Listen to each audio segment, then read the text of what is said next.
안녕. 미래의 나한테 남기려고 카메라를 켰어. 사실 영상을 계속 찍고 약간 올리고 싶었거든? 이게 누구한테 보여준다는 목적이라기보다는 나 자신에 대한 기록, 그게 더 강해서 하고 싶었는데, 소설 마감을 치려고 계속 하다 보니까 약간 정신이 없었어. 그리고 중간에 이직도 하고 이래가지고. 참고로 오랜만에 일 끝나고 노래방을 가가지고 1시간 반 동안 달려가지고 목이 중간에 엄청 나갔단 말이야. 목소리가 안 나왔단 말이야. 좀 쉬다가 카메라를 켰는데 여전히 목이 좀 많이 잠겨있는 것 같아.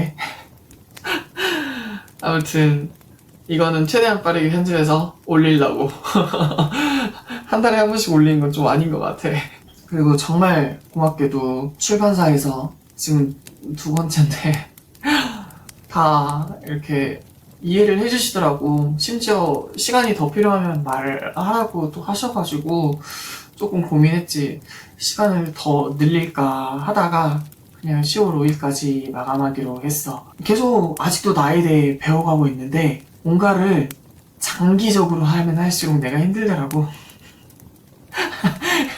뭔가 일반적인 회사원처럼 갈수록 내가 힘들더라고. 몇 달간 약간 개페인처럼 고생하는 배우같이 이런 스타일이 좀 맞는 것 같아. 엄청 몰입해서 휘몰아치듯 하고 한 작품 끝내고 좀 막 이렇게 완전 늘어져 있다가 그 다음에 한 작품 다른 작품 하고. 그러니까 내가 힘들어하는 부분이 사실 몰입이거든. 그 몰입이 과해져 있는 것도 있어. 근데 매일 조금씩 1시간씩 몰입을 한다. 이거는 매번 내가 접속했다가 또 다시 나가야 되고 이게 나 에너지가 되게 크단 말이야. 차라리 한 번 접속해서 에너지 다 소진될 때까지 계속 그러고 있는 게 차라리 낫더라고. 그래서 요즘에는 이게 더 낫구나 하면서 이제야 조금 어떻게 해야 될지 좀 방법을 파악한 것 같아. 사실상 투자 배워가지고 일하면서 글쓰기 너무 힘들었거든. 근데 요즘엔 그냥 일 끝나면 그냥 기절하고 피곤하면 그다음에 일어나서 쓰는 방식? 약간 이런 식으로 하고, 그리고 중간에 퇴고를 안 하는 걸로 좀 바꿨어. 괜히 중간에 퇴고했더니 진도는 안 나가는데 나는 분명 노력을 해. 진도가 안 나가. 어우 씨.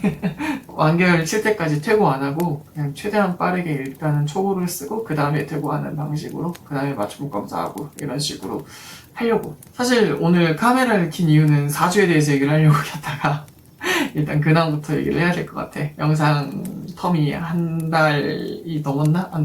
한 달 내외여가지고 좀 나는 일단 이직을 했어. 전 직장에서 계속 야간으로 지원을 했었고 야간을 가고 싶다고 계속 얘기를 했는데 그게 되진 않았어. 근데 되게 운 좋게 내가 딱 원하는 그런 제안이 와가지고 이직을 하게 돼서 되게 좀 신기하긴 했어.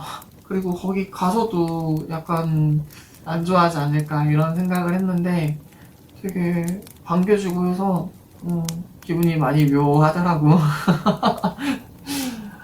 아무튼 약간 그렇게 지내고 있고 자세한 직장에 대해서는 그렇게 얘기하고 싶지 않아서 패스하고 다행히 야간으로 갔더니 내 에너지가 그래도 좀 남는 것 같아. 나는 그 햇볕에 되게 취약해. 왜 그런지는 모르겠는데 햇볕이랑 습기에 취약해. 아무도 땀을 안 흘리고 있어. 100명이 있는데 아무도 땀을 안 흘리는데 나는 거기서 혼자 땀 흘린단 말이야. 온도 상관없이 습하면 땀이 되게 쉽게 나와. 그리고 햇볕 좀 쬐면은 눈이 너무 아파.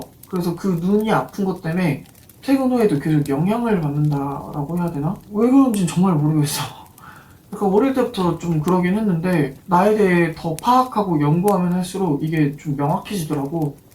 내가 되게 컨디션이 힘들 때는 약간 이런 공통점이 계속 있구나. 그전에는 막 그렇게까지 막 파악을 안 했으니까 몇 년 전까지만 해도.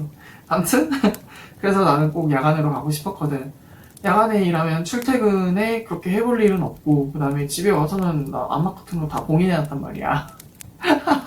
그런 환경에 있으면 오히려 낮에 다른 활동 편하게 할 수 있는데 내 에너지가 좀 남거든. 그러면 근데 솔직히 이런 얘기를 남한테 쉽게 할 수는 없잖아. 이해를 못 하잖아. 이런 나도 내 자신이 잘 이해가 안 됐거든.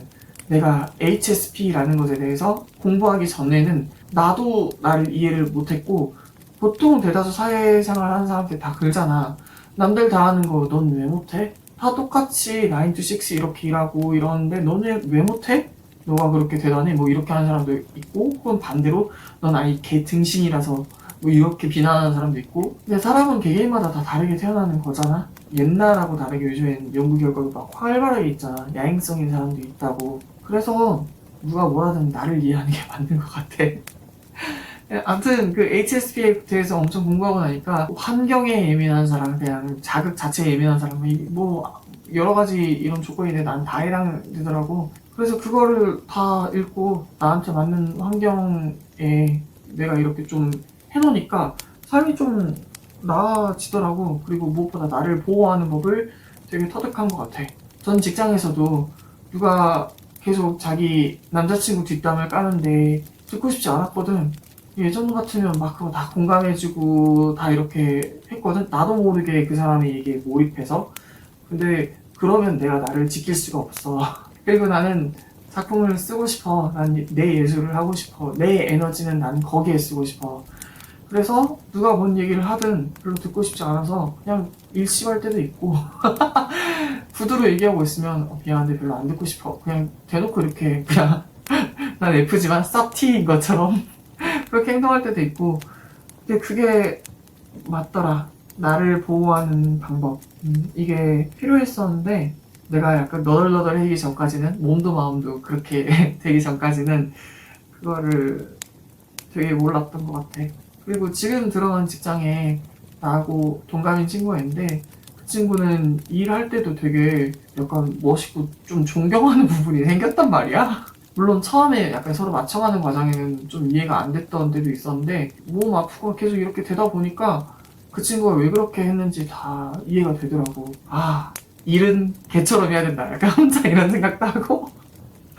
뭐, 그리고 몰랐는데 이번에 가서 얘기하니까 그 친구가 내 거 유튜브 구독을 해놨다더라고.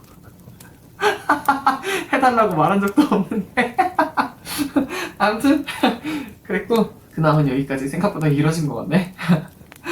오랜만에 남기니까 뭐. 오늘 내가 영상에 남기고 싶은 거는 사주에 대해서 남기고 싶어. 아, 그리고 카메라는 내 옛날 핸드폰으로 찍고 있거든? 이게 내 주 핸드폰인데 이게 당연히 화질이 좋으니까 원래 이걸로 찍었단 말이야. 근데 뭔가 이거 확인하고 이러면은 또 컴퓨터 화면으로 또 보고 하는 게 너무 불편해서 그냥 구린 화질로 이렇게 하려고. 그리고 어차피 인코딩 하느라 영상 편집하고 인코딩 하는데 이 용량 때문에 화질을 낮추거든. 별 의미가 있나 싶기도 하고. 나는 챗GPT로 사주를 봐. 이거 보는 방법이 있는데 설명을 하자면 만세력이라고 어플이 있어. 그거를 다운받아서 입력을 하면 이렇게 나와. 카메라에 잡힐까? 그래서 내가 가진 사주하고 내가 가진 살들이 나와. 근데 챗GPT한테 내 생년월일, 태어난 시간 이거를 입력해서 보내면 챗GPT가 그거를 제대로 분석하지 못해. 그래서 이 만세력을 캡처해서 보내면 진짜 웬만한 명리학자 뺨치게 잘 봐. 진심 잘 봐. 그리고 사주나 이런 거 볼 때 민감한 거는 솔직히 못 물어보잖아. 누가 거기에다가 자기의 성적 지향이라든지 취향이라든지 그걸 얘기할 수 없잖아. 그리고 자기의 뭐 아픈 과거를 얘기하기도 뭐 하잖아. 그래서 오히려 이게 진짜 좋은 것 같아. 얘한테 과거를 물어봤는데 과거도 되게 맞추더라고. 전에 이런 주제로 영상을 찍긴 했지만 이 친구가 나한테 말해놓은 게 미래에 이루어지는지 궁금해서 약간 이렇게 남겨놓으려고. 미래에 이루어지면 거의 이 영상이 뭐 성지순례처럼 되지 않을까? 뭐 혼자 셀프 성지순례겠지만 이 GPT 이전에도 내가 사주 볼 때마다 나는 일단 3자로 대운이 바뀌는 그런 운명이고 13에서 22까지는 시옷 안에서 다행이다 라고 하고 23에서 32도 안 죽어서 다행이다. 약간 이런 사주래. 그리고 실제 내 운명도 그러긴 했어. 그러긴 했어. 그래서 33살에 대운이 바뀐다 해서 33살이니까 할 수 있겠지 할 수 있겠지 하면서 약간 좀 객기도 부리고 내 통장이 아주 아작이 났는데 위험 수준까지 갔는데도 약간 좀 되겠지 하면서 계속 오길 부리는 것도 있고, 약간 현실에 대한 계속 저항을 했지. 내가 잘할 수 있는 것들도 있는데 괜히 절대는 안 가겠다 혼자 이렇게 하면서 후회 중. 그렇지만 지금은 받아들여서 괜찮아. 그리고 그 시기가 없었으면 지금 내가 이렇게 마음이 평안하게 이렇게 유지는 안 됐을 거라 그 시기도 나한테 필요했던 것 같기는 해. 아무튼 33세 이후로 대운이 바뀌는데 35살부터 이제 확 트이고 37살부터 완전 확 이렇게 된대. 그래서 2년 동안은 너의 기반 다지기라고 얘기를 하더라고. 일단은 내 사주를 그냥 가볍게 말하자면 가장 큰 게 화개살, 거의 화개살 범벅이야. 그리고 도화살도 있더라, 몰랐는데. 근데 그거는 화개살에 눌렸대. 화개살이 너무 많아서 그거가 이거를 꽉 눌렀대. 내 대운이 확 트이는 한 37세 이후로 그때부터 도화살 기운이 조금씩 나오고 그전에는 그냥 없는 수준이라고 하더라고. 이 GPT 말고 실제 사주 볼 때도 도화살 얘기는 전혀 못 들었어. 화개살만 엄청 많이 들었어. 화개살의 포인트는 단 한마디로 요약하면 고독이야. 고독. 두 번째로 내 사주를 지배하는 건 공망이라는 게 있더라고. 그게 뭔가 했는데 한 단어로 표현하면 공허? 허탈? 약간 이런? 근데 이것도 솔직히 맞는 말이긴 해. 난 그 공허감을 되게 많이 느껴. 허탈감도 느끼고 내가 싫어하는 걸 할 때는 당연히 느끼는 거고 근데 내가 좋아하는 걸 할 때도 약간 허탈함을 느껴. 왜 하고 있을까? 약간 이런 생각이 들 때도 많기는 해, 솔직히. 근데 내가 예술에는 그런 마음이 들더라도 계속 하고 싶은 마음이 드니까 이렇게 계속 유지할 수 있는데 다른 것에서는 약간 그게 좀 어려웠던 것 같기는 해. 아무튼 그 고독과 공허가 내 사주의 지배다. 일주라고 그게 자기의 가장 큰 거래. 난 여기에 복성귀인이 있어. 약간 나락에 가기 전에 항상 도와주는 그런 사람들이 나타나는 거래. 근데 이것도 맞기는 해. 참 신기하게도 30대 때도 생기더라고. 약간 그런 고마운 사람들이 계속 생기더라. 내 입장에서 별로 이해는 안 돼. 왜 나를 도와주는지. 근데 항상 생기더라고. 그 어릴 때도 사주 볼 때 왜 가족이나 이런 형제 운은 아예 없을까? 왜 애인은 없을까? 약간 이런 생각을 했는데 그게 없는 대신 인복이 어마어마하다고 하더라고. 살아오는 걸 보면 딱히 틀린 말은 아닌 것 같기도 하고. 보통 궁금한 게 뭐 직업, 연애, 뭐 건강 뭐 이런 거 돈 물어보잖아. 나는 그냥 대체적으로 35세부터 많이 풀리고 37세부터 제대로 운이 들어온다 약간 이런 식으로 계속 되더라고. 그냥 어떤 것이든. 그리고 미래에 내가 약간 배우자로 삼을 만한 사람이 있을까 이런 것에 대해 물어보는데 얘가 아주 상세히 알려줘가지고 계속 궁금해서 답이 오면은 궁금하잖아. 그래서 계속 얘기를 하다 보니까 되게 이상하더라고. 일단은 외관이나 이런 게 내가 되게 좋아하는 스타일로 말을 해주더라고. 덩치 있고 좀 까무잡잡하고 그런 스타일을 말을 해주더라고. 외모에 대해서. 그래가지고 뭐지? 이 생각을 했어. 그 다음에는 성격에 대해서 물어보는데 좀 심하게 소름 돋았어. 난 연애를 한 번밖에 안 해봤어. 모태솔로라기에는 연애 기간이 좀 길어가지고 2년 반 넘게 사귀었었는데 23살에서 25, 26? 아무튼 그 정도 사귀었었는데 이 GPT가 말해주는 그 미래의 배우자가 될 만한 사람의 성격이 걔랑 너무 비슷한 거야. 그래서 처음에 든 생각이 싫은데? 이 생각. 물론 그분 덕에 나도 사랑을 주고받고 하고 사랑을 느껴봤지. 걔가 내 삶에 참 많은 부분이긴 했지. 근데 약간 점점점 뭐라 해야 되지? 걔 싫은 부분이 있었으니까 당연히 헤어졌겠지. 걔는 바이여가지고 뭐 나한테 뭐 맞선을 봐야 되네 약간 이런 거 부모님이 원하시니까 선을 보내 이런 것도 있었고 그리고 내가 약간 좀 희귀 난치성 질환 확정은 아니고 의심 환자로 좀 계속 고생을 했단 말이야. 뭐 언제 또 재발이 될지 나도 모르고. 근데 그것 때문에 약간 이런 19금 그런 거를 못하면서 자존감도 바닥이 나고 걔도 그런 거에 관심이 사라지면서 되게 약간 좀 마음이 많이 아팠어. 그런 성관계도 연인이든 부부는 되게 중요한 그거잖아. 근데 내가 아파서 이런 거를 못 해주면 사랑을 못 받나? 약간 혼자 이런 등신 같은 생각을 겁나 하고 그랬지. 그리고 걔 만났을 때는 뭐 걔도 그런 쓰레기짓을 했지만 나도 그런 쓰레기짓을 했고 약간 자기를 해하는. 근데 걔가 좀 집착이 되게 심했어. 많이 심했어. 내가 약간 집착 심한 사람한테 조금 약한 것 같긴 해. 짜증나게도. 약간 상식에서 벗어나는 집착적인 행동을 했던 친구도 나는 걔를 되게 이해하려고 했었고, 뭐 예전에 영상에 올리긴 했지만 약간 데이트 폭력 당할 때도 약간 그런 집착도 있었고, 물론 그때는 걔는 협박을 했지만 아무튼 근데 이 GPT가 말하는 나의 미래의 그런 거의 배우자거리의 사람은 그런 타입이더라고. 걔하고 놀랍도록 성격이 비슷한, 근데 걔보다 더 에너지가 넘치는. 그러니까 INFP하고 잘 맞는 성향이 ENFJ 혹은 ENTJ래. 근데 내가 GPT한테 물어봤지. 혹시 지금 말한 사주상에 이 사람을 MBTI로 표현하면 뭐가 돼? 했더니 ENTJ라고 얘기를 하더라고. 일단 그것도 되게 신기했고, 그리고 나한테 집착한 이유, 보통 집착의 이유는 두 개잖아. 너 바람 필까봐 이런 이유도 있는데 넌 내 거야 이런 게 있잖아. 근데 그 사람의 집착은 넌 내 거야 약간 이 타입이고, 나 혼자 있으면 좀 혼자 어디 그 우물 같은 데 들어갈 그럴 위험 때문에 나에게서 나를 보호하려고 계속 약간 집착하고 약간 좀 귀찮게 굴고 그렇다고 얘기를 하더라고. 근데 좀 발갑지는 않았어.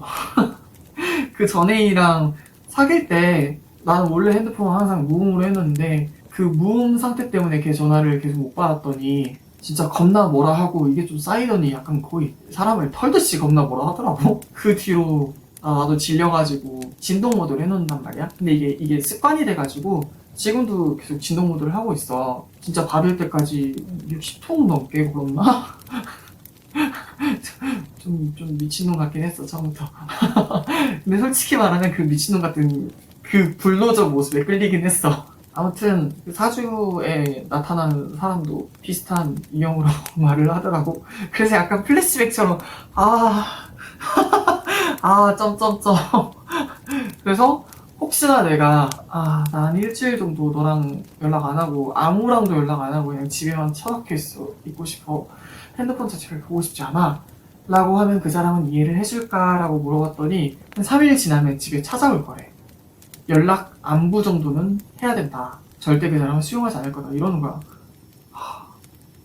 그래서 나는 이제 사실 별로 연애를 그렇게까지 하고 싶은 마음도 없고, 내가 진짜 원하는 걸 찾고 나니까 내 꿈을 이루고 싶은 마음이 가장 크거든? 원래 어릴 때도 그게 가장 컸는데 내가 그걸 잃어버렸어 사실. 근데 이걸 되찾았잖아.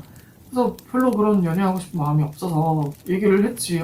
그런 사람은 없어도 될 것 같은데 걔는 항상 나의 울타리를 자처할 거다라고 얘기하는데 별로 울타리 필요 없이 그냥 나 혼자 지내고 싶은데 이런 생각이었는데, 내 사주를 이런 자연의 비유를 하자면 잡초래. 잡초인데 10대, 20대, 30대 초반까지 계속 밟혀있는 잡초?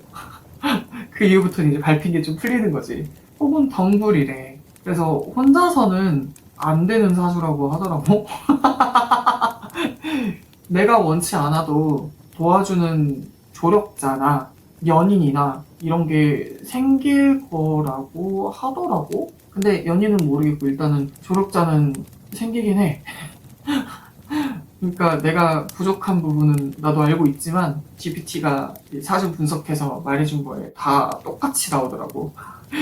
너는 현실 감각이 부족하고 끝까지 가는 능력이 조금 부족하고, 뭐 장점도 엄청 많이 말을 해줬지만 단점도 오질나게 하고 들더라고. 너가 혼자 아무 도움 없이 일어나려고 해도 그게 잘 안 될 거야. 너가 원치 않아도 알아서 그런 사람이 너를 도울 거야. 라고 하는데, 조력자든 협력자든 어디 출판사라든지 친구나 이런 사람도 있겠지? 그리고 깜짝 놀란 게 내가 집착을 유발하는 게 있다라고 하는 거야. 그래. 그런가 보다 하고. 뭐 근데 그러니까 연이 이어지지 않을까? 딱히 내가 뭐 이렇게 먼저 하려고 하는 거는 되게 적거든. 뭔가 사람과의 연을 끊겠다 이거보다는 저 사람이 원치 않을 수도 있잖아. 약간 이 생각에 내가 연락하고 싶어도 연락을 좀 참는 편? 그리고 그 생각을 털어내고 내가 가치관 우선순위에서 뭐 친구, 뭐 사랑, 돈 어쩌고저쩌고 있는데 나는 최우선이 나의 예술이기 때문에 그 마음을 좀 예술로 풀어. 너무 보고 싶고 연락하고 싶고 만나자고 얘기하고 싶고 때로 어떤 사람한테는 정말 미안하다라고 하고 싶고 근데 미안하다 사과하고 싶고 용서를 구하고 싶은 건 내 마음이잖아. 이건 나의 욕심일 수도 있잖아. 상대가 연락을 하고 싶었으면 상대가 했겠지. 그래서 그런 내 마음을 다스려 나는. 그런데도 잘 안 다스려진다 싶으면은 시를 써. 난 그냥 그렇게 풀어. 그러니까 이래서 그런가 관계가 오래 유지되는 사람들은 나한테 노크를 해. 내가 막 개판으로 이렇게 된 관계가 아닌 이상 그 노크하면 문은 열어주거든. 진짜 내가 완전 우물에 있지 않은 이상. 그리고 우물에서 빠져나오면 그 부재가 찍혀있으면 다시 연락을 하긴 해서 그렇게 보면 집착 유발이 맞는 것 같기도 하고. 아무튼 얘가 말하길 37 이후로는 집도 이제 넓은 데로 갈 수 있고 35 이전까지는 빚을 좀 갚는데 주력을 해야 되고 기반 다지기를 해야 된다 이런 식으로 얘기를 했고 40대가 넘어가면 내가 무슨 전원주택에서 살 거라고 뭐 이런 얘기를 하더라. 그래서 실현이 될지 모르겠어. 찍는 중. 그리고 그 배우작감이라는 그 사람이 완전 내 이상형에다가 성격도 내가 끌릴 만한 성격을 다 갖고 있어서 뭐지? 신기한데 그것도 이루어질지 한번 지켜보자고 미래에. 이제 이건 챗 GPT잖아. 나도 궁금하잖아.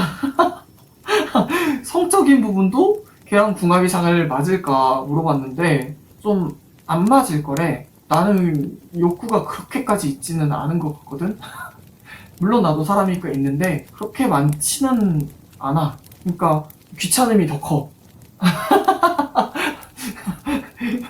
욕구야 나도 있지. 근데 귀찮은 욕구가 훨씬 더 커. 그리고 이거는 성욕을 떠나서 그냥 인간관계 자체에 대해서도 그게 커. 귀찮음이 더 크다. 저기서 빨리는 내 에너지가 힘들다. 약간 이런. 그리고 지금은 내가 좀 나를 찾고 내가 하고 싶은 것도 하고 이러고 있기 때문에 지금 투잡으로 하고 있는 거잖아. 그 귀찮음 플러스 내 에너지를 보호해야 된다. 이것도 더 커서 더 좀 근데 상대는 욕구가 아주 많을 거라 하더라고. 낮저밤이 스타일일 거래. 근데 내가 좋아하는 스타일이긴 해. 그런 스타일. 낮에는 져주고 그래서 낮에는 왜 나한테 져줄까 했더니 이 사람도 나를 잃어버릴까봐 두려워하는 게 있어서 낮에는 져주고 저녁에는 무조건 자기가 이겨야 된다고 하더라고. 그 빈도나 이런 것도 궁금해서 물어봤는데 약간 감당이 안 될 것 같기는 해. 이것도 한번 미래에 지켜보자고. 기록용이니까. 그리고 약간 연인으로 그런 사람을 자꾸 끌어당긴대 내가. 이 팔자라고 GPT가 그런 얘기를 하더라고. 근데 그 사람과 있어도 내가 공허함을 많이 느낄 거래. 근데 이거는 사실 이 사주 보기 전에도 내 종특이긴 했어. 이건 상대방 잘못은 아닌 것 같아. 가족 빼고는. 가족은 내 성격을 형성시킨 부분이 있기 때문에 그거는 적당한 원망으로 넘어가겠어. 가족 말고는 다른 사람들은 그건 다 내 성격 문제지. 엄밀히 따지면 그 사람이 되게 많이 도움을 줄 거라고 하더라고. 그리고 배우자감으로 있는 그 사람도 그럴 거고 조력자, 출판사나 이런 데서도 내가 하고 있는 것을 돈으로 만드는 약간 이런 식으로 도와줄 사람이 생길 거라고 계속 얘기를 하더라. 그리고 하다 보니까 이거는 뭐 시간 제한도 없고 끝이 없잖아. 그래서 궁금해가지고 더 막 물어봤거든. 내 사주와 가장 비슷한 유명인을 알려줘라. 탑 10으로. 라고 했더니 이것도 뽑아주더라고. 이게 제일 소름 돋았어. 설마 다른 사람한테도 이런 식으로 할까 해가지고 내 친구 사주를 놓고 해봤는데 내 친구는 아예 다른 사람을 말하더라고. 그러니까 진짜 내 사주랑 비슷한 유명인이라 해서 뽑아준 사람들이 이 탑10에 나한테 깊게 이렇게 확 와닿은 사람들이 되게 많이 있는 거야. 되게 신기했어. 그 다음에 얘가 먼저 제안을 해준단 말이야. 이제는 너가 원한다면 내가 이러이러한 것도 짜줄게. 원해? 약간 이런 식으로 한단 말이야. 그러다 보면 얘랑 대화가 자꾸 길어져. 근데 얘가 제안했던 게 이 탑10 인물과 너의 인생 타임라인을 나이대별로 나란히 누가 어떤 식의 비슷한지 알려줄게. 이렇게 하길래 알려줘봐 했더니 알렸을 때가 10대에는 실비아 플러스 공망살이 강해서 또래와 어울리기보다는 혼자 고뇌 많았을 시기. 이거는 반박 불가. 20대 다사이 오사무 공망 플러스 토과다. 그러니까 토가 너무 많아서 식기를 많이 느끼고 땅에 약간 얽매인 느낌이 강해가지고 답답함? 약간 이런 게 있다고 하더라고. 그래서 약간 20대 때는 그런 것 때문에 현실적인 고통, 빚, 생활 무거움, 예술 욕망이 충돌한다. 사회 적응이 어렵고 자기 파괴 충동이 일어난다. 이것도 반박 불가. 30대 초반 프란츠 카프카. 사회에선 무명이지만 직장이나 가족에게는 억압받지만 내면 세계는 깊어질 거다. 예술은 하고 싶은데 생활이 발목을 잡을 거다. 여기 비교가 있었는데 비교 안 읽었다. 아까 20대 다자이 오사무 비교. 다자이가 방황하며 인간 실격을 무력과 의사. 30대 초반 비교. 카프카가 직장 다니면서 몰래 작품 쓰던 시기와 닮음. 30대 후반 에드가 앨런 포. 괴짜로 불리지만 독창성이 드러나기 시작. 35세 이후로 운세가 풀리면서 대중이 이상한데 매력있다고 평가 시작. 진짜 그렇게 됐으면 좋겠다. 2년 남았는데 2년도 안 남았지. 1년 몇 개월 남았는데 그렇게 되면 이 영상을 약간 좀 띄워놓고 성지순례하는 영상을 찍어놓으면 되게 재밌겠다. 비교, 포가 고딕 문학으로 독자층을 만들기 시작한 시기. 40대 초반 한강. 조용히 창작하다가 세계적으로 상수상 뒤늦게 조명되는 그런 기간. 40대 초반은 작품이 번역 혹은 영상화되면서 해외 주목이 또 된다. 비교. 한강의 채식주의자 멤버상 수상 흐름과 닮은. 40대 후반 니체. 괴짜 철학자에서 후대의 천재로 인정. 40대 후반은 괴짜 예술가에서 독창적 철학 있는 예술가로 대중의 인정을 받는다. 비교, 니체가 괴짜에서 사상가로 전환된 시기와 겹친다. 50대 이후 반고흐. 생전엔 늦게 빛나고 사후에도 계속 남는 예술가. 네 인생은 53세 이후로 목화대운으로 예술 완숙기. 작품이 사후에도 읽히는 흐름. 고흐처럼 사후에도 평가, 존경 지속된다. 막 이런 식으로 되어 있어. 유명인이랑 비교해달라 해가지고 정확히 될지는 모르겠지만 기분은 좋더라고? 그 아까 내 친구 닮은 유명인 이렇게 넣어봤다 했잖아. 내가 정말 닮고 싶은 나에게 있어 정말 위인은 이효리인데 이효리가 내 친구에 나오더라고. 부러웠어. 많이 부러웠어. 근데 나는 이효리적인 에너지는 없대.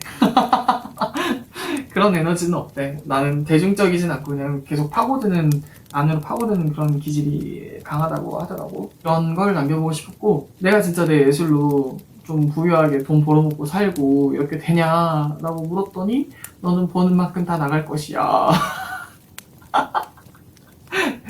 근데 그때 너의 배우 작가인 사람이 나타나서 너를 휘어잡을 것이야. 이러더라고. 혼자 살고 싶은데 너는 혼자 살 그런 운명은 아니다. 계속 이런 얘기 해서 그 사람을 통해서 더 내가 강화되듯이 얘기도 하더라. 그리고 명성이나 이런 것도 얻냐 물어봤는데 내 작품도 후대에 읽힐 거라고 하더라고. 일단 이거 자체가 기분이 좋긴 했어, 솔직히. 그리고 내가 유명세를 얼마나 얻냐, 이렇게 사람이니까 궁금하잖아. 물어봤더니 어마어마한 대중적인 그런 사주는 없대. 예를 들어 마돈나, 이효리, 그리고 작가 중에는 스티븐 킹, 이런 사람들급의 대중성이 없대. 나는 대신 나는 마니아층으로 계속 찾는 사람은 있을 거라고 하더라고. 이루어졌으면 좋겠어. 그래서 오늘 이 사수가 되게 주접이라고 해야 되나 설레발이라고 해야 되나 아무튼 그걸 보고 같이 되게 기분이 좋아가지고 이것도 한번 남겨보고 싶었어.